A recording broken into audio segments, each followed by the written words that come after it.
তো hello dear student, কেমন আছো? আই হোপ প্রত্যেকে শুধু ভালো না, ভীষণ ভালো আছো। বৃত্তস্থ কোণ সম্পর্কিত উপাদ্য এই চ্যাপ্টারে একটা প্রশ্ন দেখা যাচ্ছে, তাই না? এই প্রশ্নটা আমরা মন দিয়ে পড়বো, বুঝবো, তারপর অঙ্কটা করার চেষ্টা করবো। ওকে, কি বলেছে দেখো। এ বি সি ডি একটি বৃত্তস্থ চতুর্ভুজ এবং বৃত্তটির কেন্দ্র ও বিন্দু।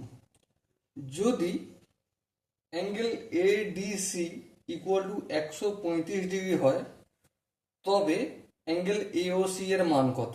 চলো, প্রথমে আমরা একটা বৃত্তস্থ চতুর্ভুজ অঙ্কন করব। প্রথমে বৃত্ত অঙ্কন করি। চলো, এই আমাদের বৃত্ত। ওকে, কেন্দ্রের ও নাম দিলাম। এবারে দেখো, এখানটা হচ্ছে এ, বি, সি আর এই ডি।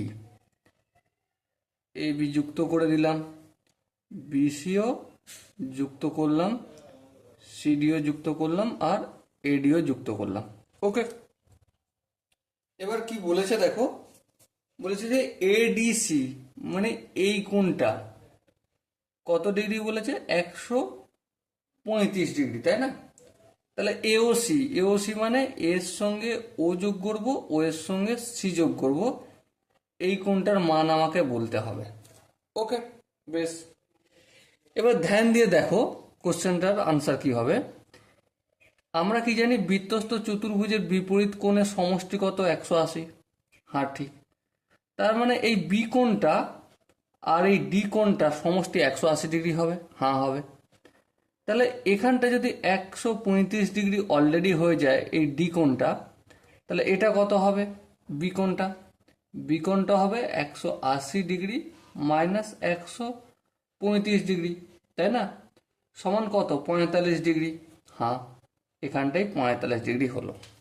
ওকে, এবার দেখো এই যে বি কোণটা, এটা কি ধরনের কোণ? এটা একটা পরিধিস্থ কোণ।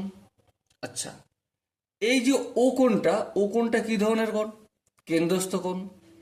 কেন্দ্রস্থ কোণ আর পরিধিস্থ কোণের মধ্যে সম্পর্ক কি? কেন্দ্রস্থ কোণ সবসময় পরিধিস্থ কোণের দ্বিগুণ হয়, সেটা যখন এই এসি জ্যা, ঠিক আছে, এর একই পার্শ্বে অবস্থিত হয়, তাই না? হ্যাঁ, ঠিক তাই। তাহলে দেখো এটা কত ডিগ্রি? 45 ডিগ্রি। সো এটা কত হবে? অবভিয়াসলি 90 ডিগ্রি হবে। ওকে, সো এখানে যে চারটে অপশন আছে তার মধ্যে কোনটা ঠিক? অবশ্যই option D is the right answer. Okay, so dear student, I hope তোমরা প্রতিটা কনসেপ্ট বুঝতে পেরেছো। যদি কোনো জায়গায় বুঝতে অসুবিধা থাকে, ডাউট থাকে বা কনফিউশন থাকে, তার জন্য তো কমেন্ট বক্স খোলা রইল। ওকে, সো ডিয়ার স্টুডেন্ট, দেখা হচ্ছে পরবর্তী সেশনে। ততক্ষণ পর্যন্ত ভালো থেকো, সুস্থ থেকো এবং জয় হিন্দ।